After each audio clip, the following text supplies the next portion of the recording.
বড়লেখায় বন্যা দুর্গত বানভাসী এলাকার ক্ষতিগ্রস্তদের আর্থিক সহায়তা ও সমতল ভূমিতে বসবাসরত ক্ষুদ্র নৃগোষ্ঠীর আর্থসামাজিক ও জীবন মান উন্নয়নের লক্ষ্যে সোমবার দুপুরে ৫৪টি বকনা গরু বিতরণ অনুষ্ঠানে মৌলভীবাজার জেলা প্রশাসক মোহাম্মদ ইসরাইল হোসেন বলেছেন, দেশকে পরিবর্তন করতে হলে প্রথমে নিজেকে পরিবর্তন করতে হবে।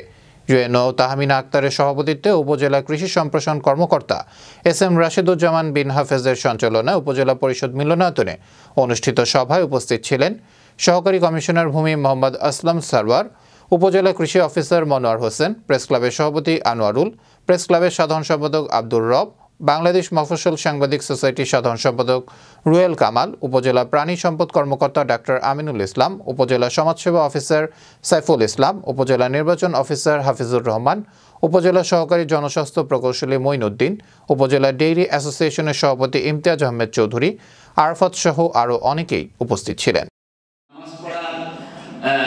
নামাজ পড়া পর্যন্ত ঘুরে ফিরে আসার অনেক সময় কাজা নামাজ পড়তে হয়, এত বেশি সময় ব্যয় করে পাবলিককে সার্ভিস দেওয়ার চেষ্টা করছেন।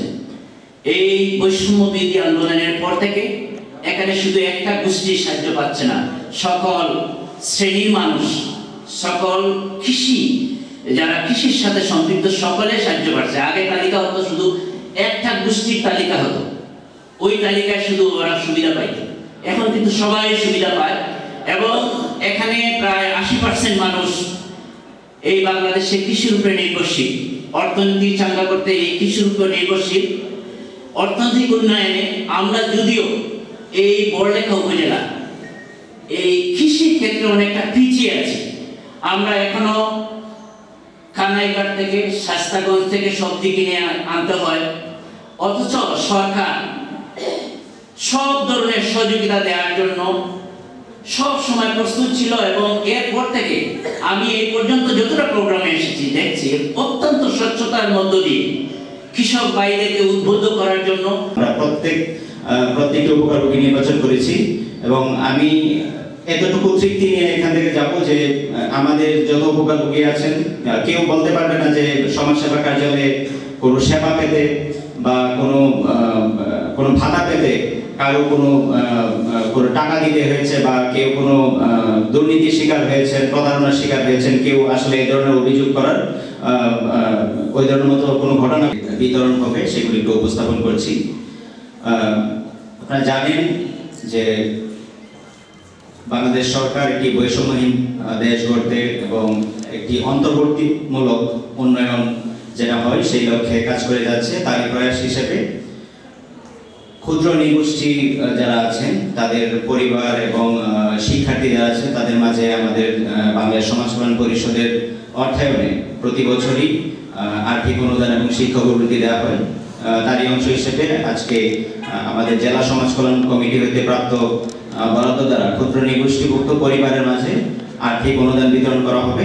মোট ৬৩টি পরিবার ১৭৫০ টাকা করে এই অনুদান পাবে। এটি মোট অনুদানের পরিমাণ ১,১০,২৫০ টাকা। তারপরে আমাদের ক্ষুদ্র নৃগোষ্ঠীভুক্ত যে কলেজ বিশ্ববিদ্যালয় পড়ুয়া শিক্ষার্থীরা আছেন সেই শিক্ষার্থীদের মাঝে শিক্ষাবৃত্তি বিতরণ করা হবে। সর্বমোট ২৯ জন শিক্ষার্থীর মাঝে ১৭৫০ টাকা হারে ৫০,৭৫০ টাকা বিতরণ করা হবে। তার পাশাপাশি বিগত বন্যায় বড়লেখা উপজেলায় যে দুর্গত বানবাসী ক্ষতিগ্রস্ত হয়েছেন প্রতিবন্ধী ব্যক্তি সহ, এই ক্ষতিগ্রস্ত ব্যক্তিদের মাঝে ২০ জন ব্যক্তির মাঝে মোট ৪১,০৯০ টাকা একটি অনুদান আমরা আজকে তুলে দিব আমাদের মাননীয় প্রধান অতিথির হাত দিয়ে। আরেকটা প্রোগ্রাম আছে, সেটা হচ্ছে দগ্ধ ও প্রতিবন্ধীদের পুনর্বাসন কার্যক্রম। এই কার্যক্রমের আওতায় আমরা বড়লেখা উপজেলার যে প্রতিবন্ধী ব্যক্তিরা আছেন আপনারা জানেন তাদেরকে স্বাবলম্বী করার জন্য আমরা অর্থ ঋণ দিয়ে থাকি এবং সেই ঋণ নিয়ে অনেকে কিন্তু আজকে স্বাবলম্বী। তাই এই চারটি অনুদানের কাজ, 3টি অনুদান এবং একটি হচ্ছে ক্ষুদ্র ঋণ বিতরণ, এই 4টি প্রোগ্রাম আজকে আমাদের মাননীয় জেলা প্রশাসক স্যারের হাত দিয়ে বিতরণ হবে। তো এই ছিল আমাদের সংক্ষিপ্ত।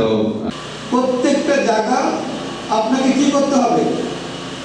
আবাদি করতে হবে। আপনি যেটা পারেন শুধু যে আদা লাগাতে হবে তা কিন্তু না, মরিচ লাগান, কোনো সমস্যা নেই, হলুদ লাগান, কোনো সমস্যা নেই, আছে? হ্যাঁ, কোনো সমস্যা নেই। এগুলো যেটা লাগাবেন, আপনার বাড়ির মাটিটা কোনটা ভালো হয়